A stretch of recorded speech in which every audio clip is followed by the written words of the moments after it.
He was known by many names: Tom Marvolo Riddle, the heir of Slytherin, the Dark Lord.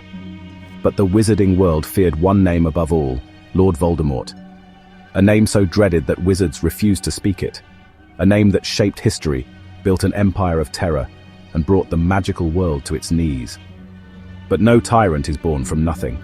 Before he became the most feared dark wizard of all time, he was a boy, an orphan, abandoned in the shadows of a muggle world that neither wanted nor understood him. He had no family, no friends, and no love. But he had something far greater, a gift that set him apart from everyone else. From a young age, Tom Riddle displayed an unnatural ability to control the world around him. Animals obeyed him, objects moved at his command, and those who crossed him suffered consequences they could never explain. Even before he learned the truth of his heritage, he understood one thing: power was the only thing that mattered. When Albus Dumbledore arrived at Wool's orphanage to inform him of his true nature, Tom did not react with disbelief. He did not question it. Deep down, he had always known he was different, meant for something greater. At Hogwarts, he did not merely learn magic, he mastered it. Teachers admired him, students followed him. Behind his polite smile and perfect manners, he built a network of loyal followers, young wizards drawn to his charisma and his vision of dominance. But admiration was not enough. He sought control. He sought immortality. Obsessed with the legend of Salazar Slytherin, he uncovered secrets buried for centuries. He alone could speak Parseltongue, and through whispered commands, he awoke a monster hidden deep within the castle walls. Then, the attacks began. One by one, Muggle-born students fell. Fear spread through Hogwarts. When a girl was found dead in a bathroom, the school teetered on the edge of closure. But Tom Riddle was never careless. He framed another student, Rubeus Hagrid, ensuring that his own name remained untarnished. The chamber was sealed once more, but the path to true power had only just begun. Dark magic had always fascinated him, but now it consumed him. The knowledge of ordinary wizards was meaningless to him. He sought greater truths, the forbidden arts that no one dared explore. He learned of Horcruxes, objects capable of anchoring a soul to the world even after death.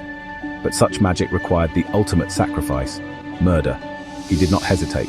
The diary was the first. Then came the ring, the cup, the locket, the diadem, the snake. Each one was sealed with a life taken. Each act of destruction made him stronger, less human but more powerful. With every piece of his soul he severed, his body changed. His once handsome features sharpened into something unnatural. His eyes, once dark, burned red. The boy named Tom Riddle ceased to exist. In his place, Lord Voldemort rose. He did not command respect, he demanded it. Those who followed him did so out of devotion or fear. His army, the Death Eaters, spread his will like a plague, striking from the shadows and corrupting the very fabric of the magical world. The Ministry of Magic crumbled beneath his influence. The Order of the Phoenix resisted, but for every Death Eater defeated, another took their place. Then the prophecy was spoken. A child, born as the 7th month died, destined to possess the power to vanquish him. 2 infants matched the description, Neville Longbottom and Harry Potter. But Voldemort saw himself in one, a boy who could be shaped into something powerful, or destroyed before he became a threat.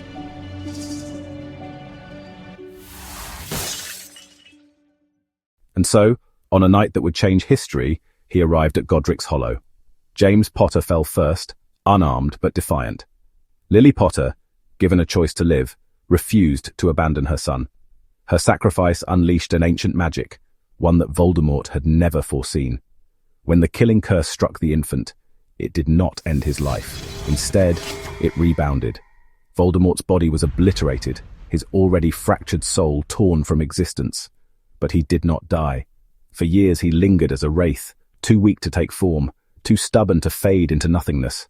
He existed in the shadows, feeding off vermin, clinging to life through the remnants of his Horcruxes. And yet fate was not finished with him. Through the loyalty of his remaining followers and the treachery of Peter Pettigrew, he was given a chance to return. With blood magic, stolen flesh, and the sacrifice of his enemy, he was reborn. Stronger, deadlier. The Second Wizarding War had begun. Hogwarts became a battlefield. The wizarding world stood on the brink of collapse. The Dark Lord had risen to full power, unchallenged, unstoppable. But for all his knowledge, all his mastery of the dark arts, he had one fatal flaw. He never understood love. He never understood sacrifice. And when Harry Potter willingly walked into the Forbidden Forest, unarmed and unafraid, Voldemort believed he had won. He cast the killing curse once more, striking down the boy who had defied him for years. But Harry Potter lived. The final battle raged. Giants fell. Spells shattered stone. The fate of the magical world hung by a thread. In the Great Hall of Hogwarts, surrounded by the bodies of the fallen, Voldemort came face to face with the truth he had spent his life denying.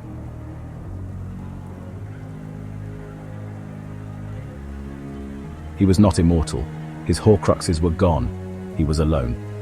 And in the end, the greatest Dark Lord who had ever lived was struck down, not by a more powerful wizard, not by an ancient curse, but by his own arrogance. His final killing curse rebounded. And with a single flash of green light, Lord Voldemort was no more. The most feared sorcerer in history, reduced to nothing but a memory.